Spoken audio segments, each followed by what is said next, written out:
Om Swastiastu. Assalamualaikum warahmatullahi wabarakatuh. Salam sejahtera untuk kita semua. Shalom, nama budaya, dan salam harmoni. Sebelumnya, perkenalkan nama saya Niputu Manik Oktaviani Kusmayanti, NIM 1817041016. Saya mahasiswi dari program studi manajemen S1, jurusan manajemen Fakultas Ekonomi di Universitas Pendidikan Ganesha. Pada kesempatan kali ini, saya akan mempresentasikan mengenai laporan rencana bisnis yang telah saya buat sebelumnya dalam rangka memenuhi tugas akhir mata kuliah perencanaan bisnis di semester 5 ini. Nah, adapun judul bisnis yang saya rencanakan yakni Usaha Budidaya Jamur Tiram yang dilaksanakan di Desa Yangapi, Kecamatan Tembuku, Kabupaten Bangli. Nah, usaha budidaya jamur tiram ini saya namakan dengan Usaha Budidaya Rumah Jamur.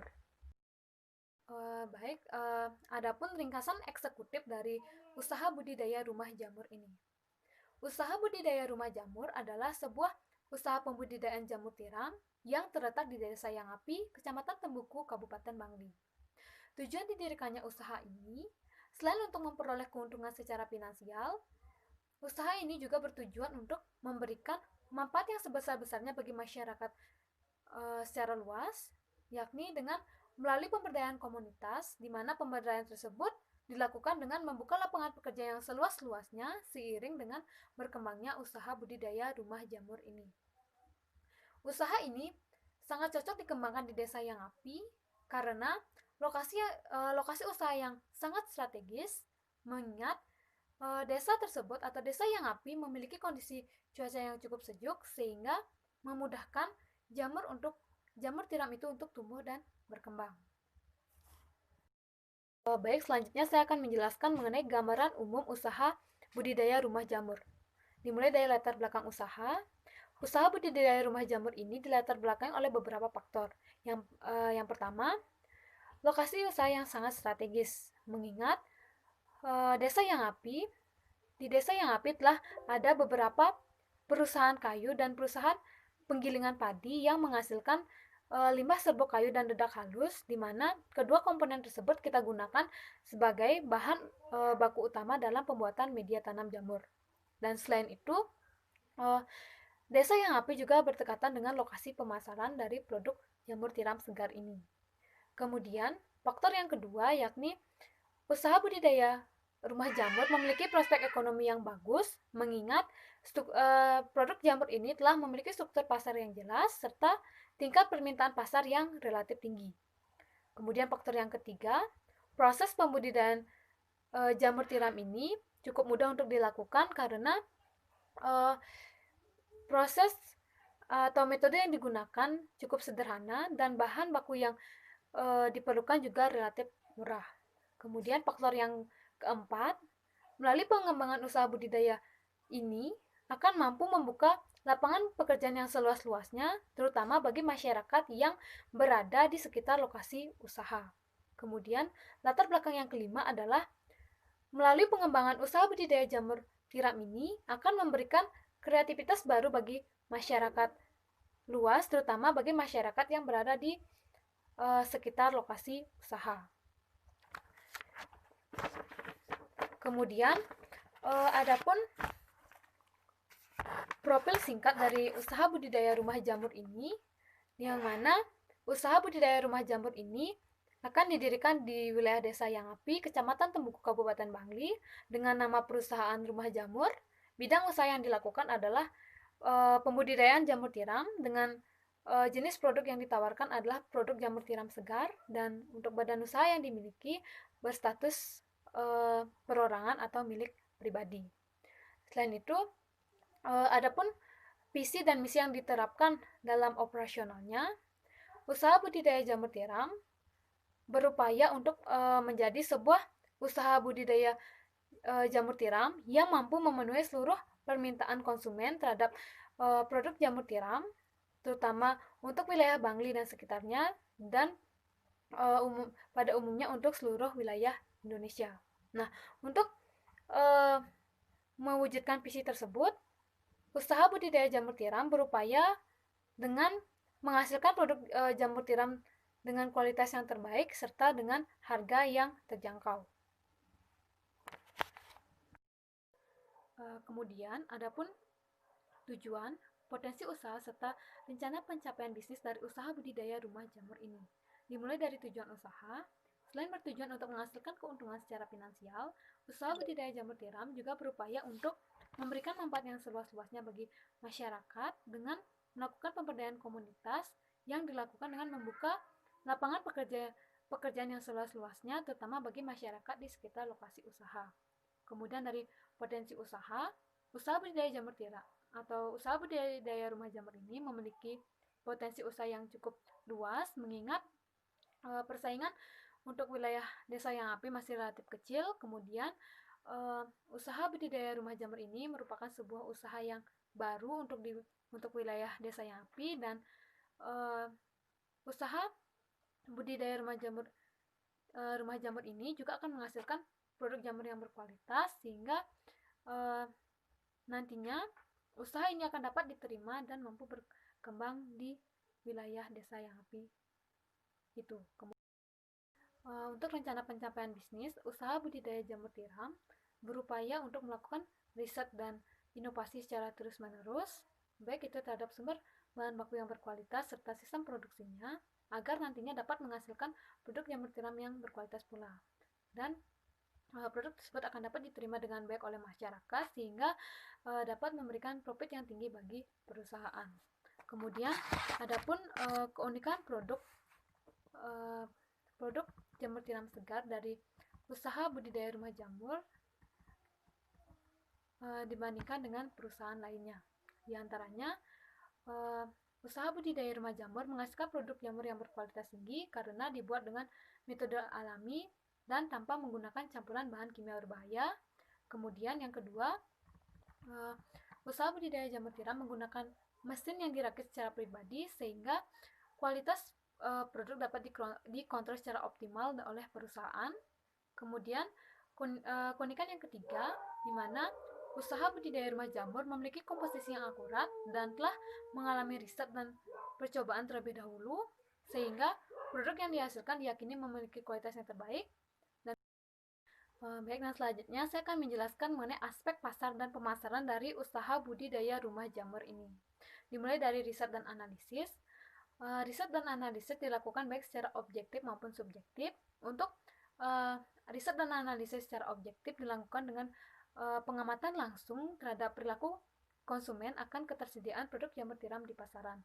Dari pengamatan tersebut menjelaskan bahwa minat, kemudian adapun ukuran pasar serta tren pasar saat ini.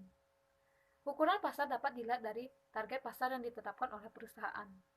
Dan usaha budidaya rumah jamur memiliki target pemasaran, yaitu dimulai dari ibu-ibu rumah tangga, kemudian usaha-usaha kuliner seperti halnya rumah makan atau restoran, konter-konter makanan cepat saji seperti GFC, GCC, dan ACK, yang mana produk jamur tiram nantinya akan disalurkan melalui pasar tradisional, swalayan atau dikirimkan secara langsung kepada konsumen atau target pasar yang membutuhkan. Nah, adapun tren dan fakta yang terjadi pada pasar yang tentunya mendukung eksistensi dari produk jamur tiram yang ditawarkan. Yang pertama, pada saat ini masyarakat lebih memilih produk yang memiliki kandungan gizi yang tinggi serta tidak terpapar dari zat kimia berbahaya. Kemudian, bentuk jamur yang unik serta memiliki tekstur yang lembut membuat jamur sangat diminati oleh masyarakat karena mudah untuk diolah menjadi berbagai jenis makanan.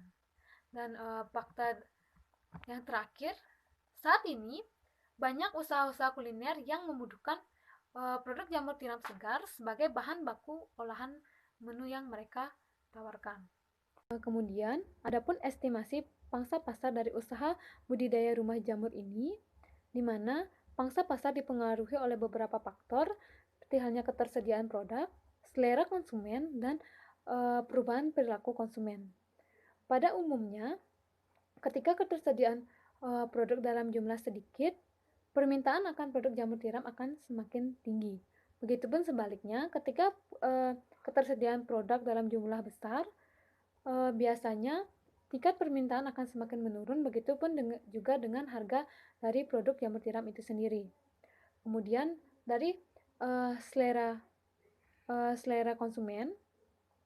Pada umumnya, ketika ketersediaan produk dalam jumlah sedikit, selera konsumen terhadap produk jamur tiram semakin tinggi, sehingga tingkat permintaan terhadap produk jamur tiram juga semakin tinggi. Begitupun sebaliknya.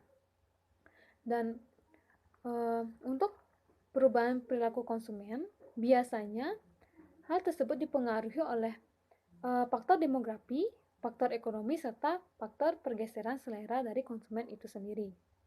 Kemudian adapun rencana pemasaran yang akan dilakukan dari usaha budidaya rumah jamur ini dapat dibedakan menjadi dua, yaitu pemasaran secara konvensional dan pemasaran secara online. Pemasaran secara konvensional atau offline juga dibagi menjadi beberapa cara. Yang pertama, dipasarkan dengan sistem keagenan, baik itu dalam skala besar maupun skala kecil, yang selanjutnya akan dikirimkan ke berbagai wilayah di Bangli maupun di luar daerah. Kemudian, cara yang kedua yaitu dipasarkan di pasar tradisional yang ada di daerah Bangli dan sekitarnya, di mana sebagai gambaran permintaan pasar tradisional di Bangli seperti pasar Metro, pasar Yang Api, pasar Peninjauan, pasar Kidul, dan pasar-pasar lainnya yang berada di wilayah Bangli dan sekitarnya. Dan cara yang ketiga yaitu dengan dipasarkan di usaha-usaha besar dan berpotensial seperti swalayan, restoran, hotel, konter-konter makanan cepat saji seperti GCC, GFC, ACK, dan konter makanan cepat saji lainnya. Kemudian untuk pemasaran secara online akan dilakukan dengan cara mempromosikan produk melalui pembuatan jejaring sosial seperti Facebook, Instagram, WA, atau pembuatan sebuah situs web.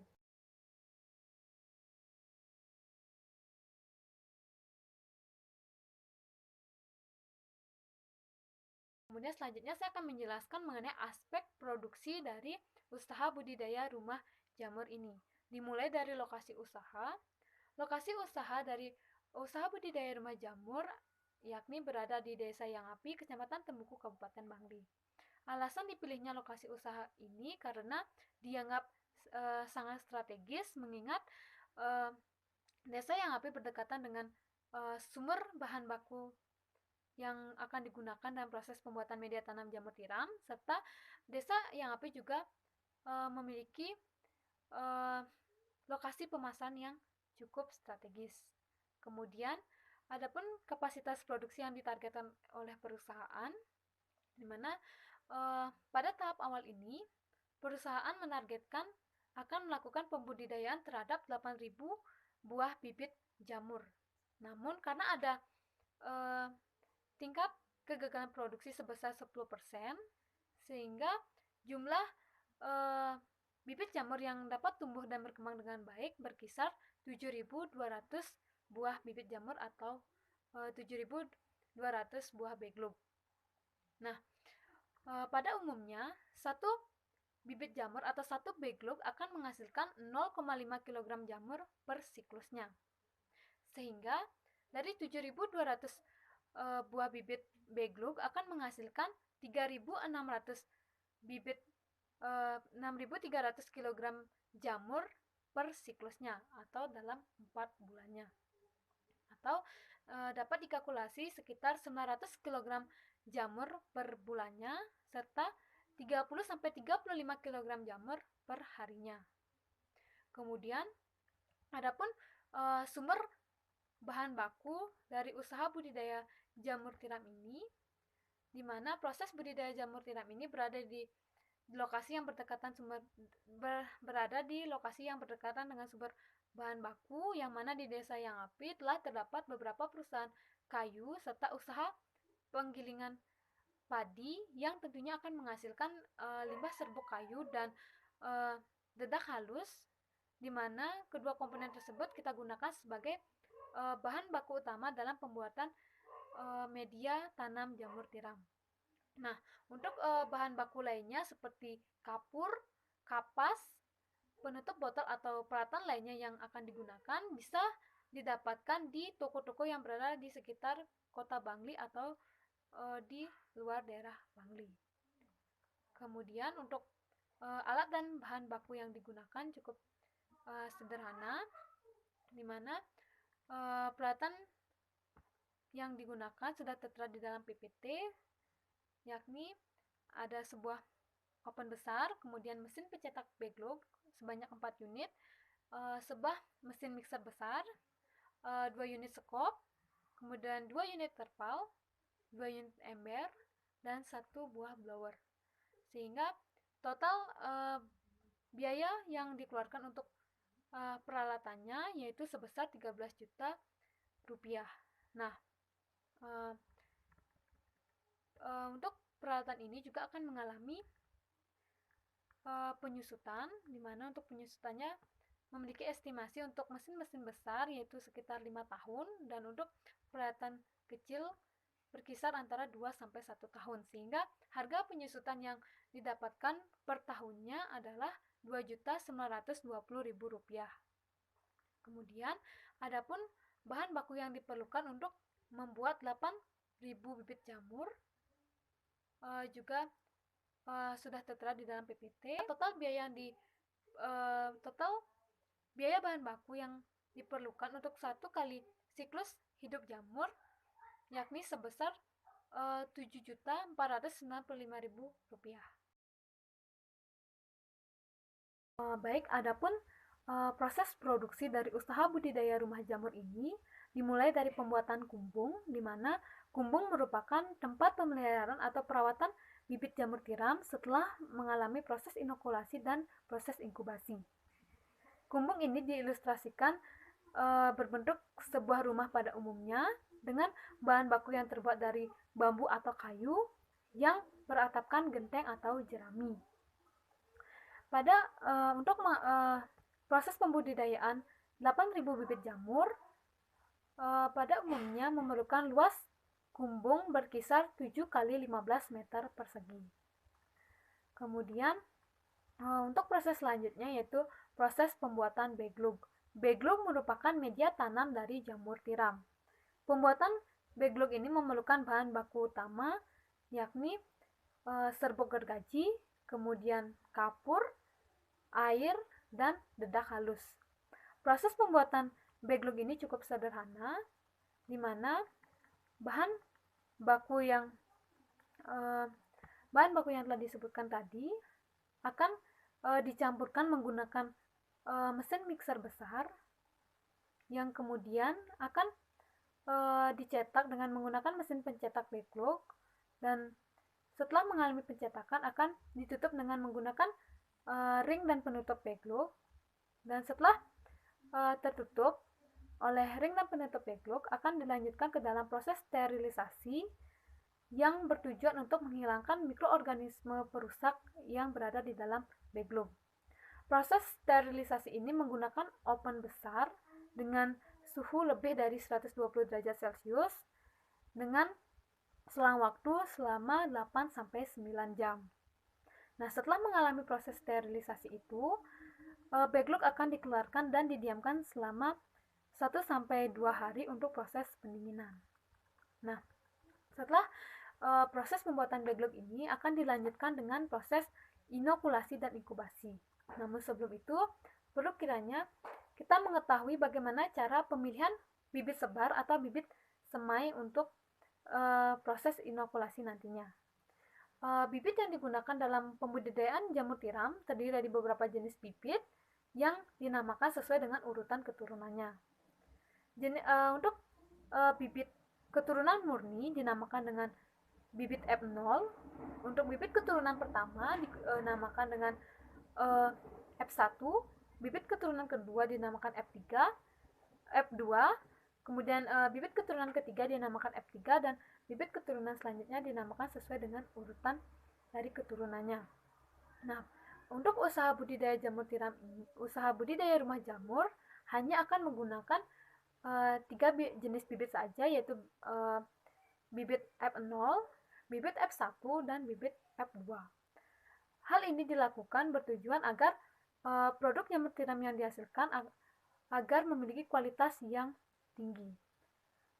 Karena pada umumnya semakin tinggi tingkat urutan keturunan dari bibit semai tersebut, maka kualitas yang dihasilkan dari proses produksi akan semakin menurun. Kemudian dalam satu botol bibit sebar ini biasanya akan mampu mengisi antara 30 sampai 35 buah backlog, sehingga untuk menghasilkan 8.000 bibit jamur, perusahaan akan membutuhkan kurang lebih 230 buah bibit sebar, 300 buah botol bibit sebar. Nah, setelah mendapatkan bibit yang berkualitas unggul, selanjutnya akan dilakukan proses inokulasi dan proses inkubasi. Proses inokulasi ini adalah proses pengisian bibit sebar atau bibit semai ke dalam backlog, di mana pada umumnya proses ini dilakukan di dalam sebuah ruangan yang sudah disterilisasi terlebih dahulu. Sedangkan untuk proses inkubasi itu merupakan sebuah proses fermentasi backlog yang dilakukan setelah proses inokulasi. Tujuan dari proses inkubasi ini adalah untuk menumbuhkan miselium jamur di dalam backlog, di mana biasanya membutuhkan rentang waktu selama 30 hari. Dan setelah 30 hari biasanya bibit backlog sudah mulai berbuah.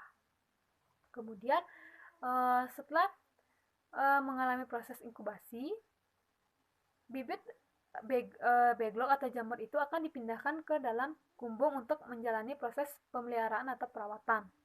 Proses pemeliharaan atau perawatan dilakukan dengan melakukan penyiraman dengan air di permukaan backlog atau di lantai dasar kumbung. Pada umumnya proses pemeliharaan memiliki jadwal tertentu. Biasanya untuk penyiraman pertama dilakukan pada usia backlog berkisar 4 hari, di mana penyiraman pertama ini bertujuan untuk memutus pertumbuhan miselium dan mempercepat pertumbuhan bakal tubuh jamur tiram. Kemudian penyiraman kedua biasanya dilakukan pada usia 8 sampai 10 hari, di mana pada usia ini akan muncul perintisan bakal buah jamur, di mana pada saat ini adalah masa kritis pertumbuhan jamur, sehingga pengontrolan suhu ruangan kumbung sangat harus diperhatikan. Kemudian setelah usia di atas 10 hari, penyiraman dapat dilakukan berdasarkan kondisi media di dalam kumbung. Ketika cuaca panas berlangsung, penyiraman dapat dilakukan setiap 2 atau 3 hari sekali. Dan penyiraman juga dapat dilakukan pada lantai dasar kumbung agar kelembaban kumbung dapat terjaga. Kemudian dilanjutkan dengan proses panen. Pada umumnya setelah usia 15 hari, bakal tubuh jamur sudah mulai terlihat. Nah, pada saat itu penutup jamur akan mulai dibuka agar tidak menghalangi pertumbuhan jamur tiram itu. Nah, ketika usia 25 sampai 30 hari, backlog biasanya sudah mulai bisa dipanen, namun pertumbuhan jamur tidak terjadi secara merata, melainkan akan terjadi secara bergantian, sehingga di mana setiap satu backlog biasanya dapat dipanen antara 5 sampai 8 kali panen. Sehingga untuk 8.000 bibit jamur atau backlog akan menghasilkan sejumlah 30 sampai 35 kg jamur tiram segar per harinya.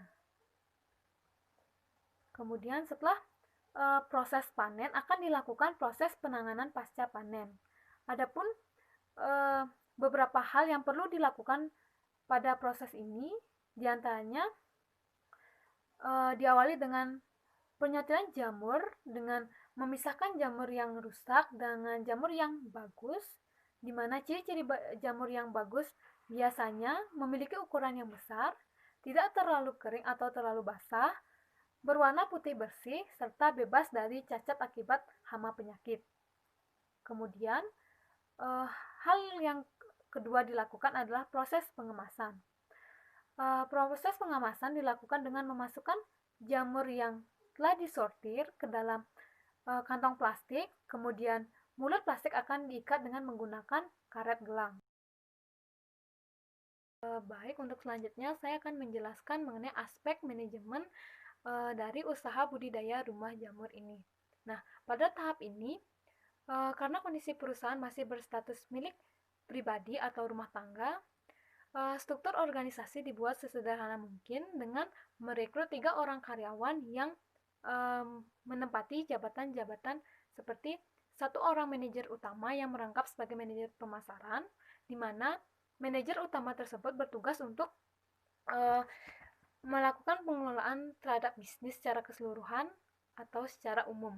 Sedangkan manajer pemasaran di sini bertugas untuk membuka dan mengelola pasar, menetapkan dan melakukan strategi pemasaran, melakukan negosiasi, kemudian menetapkan segmentasi dan target pasar, dan selain itu memastikan produk agar dapat dipasarkan dengan baik dan dapat sampai ke tangan konsumen dengan aman, serta bertanggung jawab untuk melakukan hubungan kerjasama dengan para relasi atau partner bisnis yang bersangkutan. Kemudian jabatan yang kedua yaitu 1 orang manajer operasional yang merangkap sebagai manajer produksi. Manajer operasional dan manajer produksi di sini bertanggung jawab terhadap kelancaran produksi secara keseluruhan, mulai dari menyediakan bahan baku yang berkualitas, kemudian menyediakan peralatan dan mesin yang diperlukan, melakukan pengembangan bibit, melakukan pemilihan bibit unggul, serta memastikan bibit dapat tumbuh dan berkembang dengan baik. Nah, untuk jabatan yang ketiga yaitu 1 orang manajer keuangan, di mana manajer keuangan di sini bertugas untuk melakukan analisis keuangan dan memiliki tanggung jawab penuh terhadap sistem pengembalian modal, pencatatan dan penjaduan data penjualan, kemudian mengendalikan sistem pembagian keuntungan bagi para tenaga kerja perusahaan, serta melakukan kerjasama dengan para manajer lainnya untuk melakukan pengembangan atau ekspansi skala produksi perusahaan secara bertahap. Nah, untuk rencana kedepannya, setelah usaha ini dapat berkembang pesat, maka perusahaan akan melakukan perekrutan tenaga kerja yang lebih banyak untuk membantu kegiatan operasional perusahaan dan nantinya akan disesuaikan juga dengan kebutuhan kegiatan operasional. Baik, selanjutnya saya akan menjelaskan mengenai rencana pengembangan usaha dari usaha budidaya rumah jamur ini. Usaha budidaya rumah jamur melakukan pengembangan usaha dilakukan dalam setiap bidang operasionalnya, baik itu dalam bidang pemasaran, bidang produksi, bidang organisasi atau SDM, serta bidang keuangannya. Nah, dalam bidang pemasaran, adapun strategi pemasaran yang akan dilakukan untuk atau dalam rangka pengembangan usaha budidaya rumah jamur ini diantaranya dengan membuat sebuah situs website, kemudian dengan membuat akun-akun jejaring sosial seperti Facebook, channel YouTube, WhatsApp, Instagram, dan jejaring sosial lainnya. Dan selain itu, perusahaan juga nantinya akan membuat konten-konten promosi berupa video promosi, pamflet, ataupun konten promosi lainnya yang nantinya akan di-share pada situs web dan jejaring media sosial yang telah dibuat.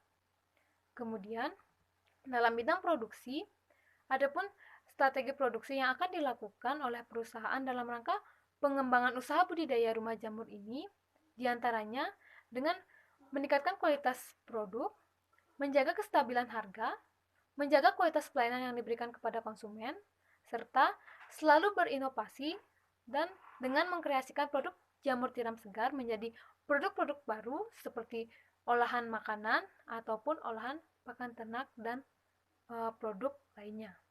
Kemudian dalam bidang SDM atau organisasi, adapun strategi yang akan dilakukan untuk pengembangan usaha budidaya rumah jamur ini ke depannya, yakni dengan memberikan pelatihan kerja kepada para karyawan secara rutin, kemudian dengan memberikan kesempatan bagi para karyawan untuk mengemukakan ide dan pendapatnya, serta dengan menjalin hubungan baik antara pimpinan dengan karyawan. Kemudian dalam bidang keuangan, adapun strategi yang akan diterapkan dalam upaya pengembangan usaha budidaya rumah jamur ini ke depannya, yakni dengan menambahkan modal usaha, baik itu dengan dana pribadi atau mencari dana investasi dari para investor. Nah, penambahan modal ini dilakukan jika permintaan pasar terhadap produk jamur segar mengalami peningkatan. Kemudian, adapun aspek pemanfaatan teknologi dan informasi yang dilakukan oleh usaha budidaya rumah jamur. Nah, adapun rencana pemanfaatan teknologi informasi ini dilakukan atau diupayakan pada setiap bidang operasionalnya, baik itu bidang pemasaran, bidang produksi, bidang pengembangan produk, maupun bidang keuangannya. Baik, selanjutnya saya akan menjelaskan mengenai aspek keuangan dari usaha budidaya rumah jamur. Nah, dalam aspek keuangan ini terdiri dari beberapa hal. Yang pertama, kebutuhan dana usaha. Pada PPT sudah tercantum rincian dari kebutuhan dana yang diperlukan untuk membangun usaha budidaya rumah jamur ini, di mana total kebutuhan dana yang diperlukan adalah sebesar Rp58.995.000. Kemudian adapun aliran kas yang di dalamnya terdapat proyeksi pendapatan, kemudian ada pengeluaran dalam 1 tahunnya, serta ada proyeksi laba rugi yang didapatkan oleh perusahaan. Nah, pada proyeksi pendapatan diperkirakan bahwa pendapatan yang didapatkan oleh perusahaan usaha budidaya rumah jamur ini per harinya sebesar Rp450.000. Kemudian perkiraan pendapatan per bulannya diperkirakan sebesar Rp13.500.000. Kemudian untuk pendapatan kotor selama per tahunnya, karena dalam 1 tahun terjadi 3 kali siklus periode jamur, sehingga dalam 1 tahunnya akan menghasilkan keuntungan sebesar Rp162 juta. Kemudian adapun pengeluaran perusahaan dalam 1 tahun, di mana rincian dari pengeluarannya sudah tertera juga dalam PPT, dan total dari pengeluaran usaha budidaya rumah jamur per tahunnya yaitu sebesar Rp73.905.000. Kemudian untuk proyeksi laba ruginya, proyeksi laba rugi ini diperhitungkan dengan menghitung selisih pendapatan dengan pengeluaran dalam 1 tahunnya. Nah, untuk pendapatan dalam 1 tahunnya itu sebesar Rp162 juta, kemudian dikurangi dengan total pengeluaran sebesar Rp73.905.000, sehingga menghasilkan laba sebesar Rp88.095.000 per tahunnya, atau sebesar Rp29.365.000 per siklusnya atau per 4 bulannya. Baik, demikian penjelasan mengenai laporan rencana usaha budidaya rumah jamur. Dari seluruh pembahasan di atas dapat disimpulkan bahwa usaha budidaya rumah jamur sangat cocok untuk dikembangkan di wilayah Desa Yangapi, Kecamatan Tembuku, Kabupaten Bangli, mengingat lokasi usaha yang sangat strategis karena berdekatan dengan sumber bahan baku dan lokasi pemasaran. Nah, selain itu, usaha ini juga didukung oleh struktur pasar yang jelas, tingkat permintaan produk yang cukup tinggi, kemudian menggunakan metode yang sederhana serta tidak memerlukan modal yang cukup besar, serta memberikan keuntungan finansial bagi para petani, serta mampu memberikan manfaat yang sebesar-besarnya bagi masyarakat secara luas. Nah, demikian yang bisa saya sampaikan. Sebelum mengakhiri presentasi, saya mengucapkan permohonan maaf yang sebesar-besarnya atas segala kesalahan dan kekurangan, baik itu dalam penyampaian presentasi ataupun materi yang saya sampaikan. Dan tidak lupa saya mengucapkan terima kasih kepada seluruh rekan-rekan yang menyimak video ini. Semoga video ini dapat bermanfaat. Akhir kata saya tutup dengan Parama Santi, Om Santi, Santi Santi Om. Salam sejahtera untuk kita semua. Shalom, Namo Buddhaya, dan salam harmoni.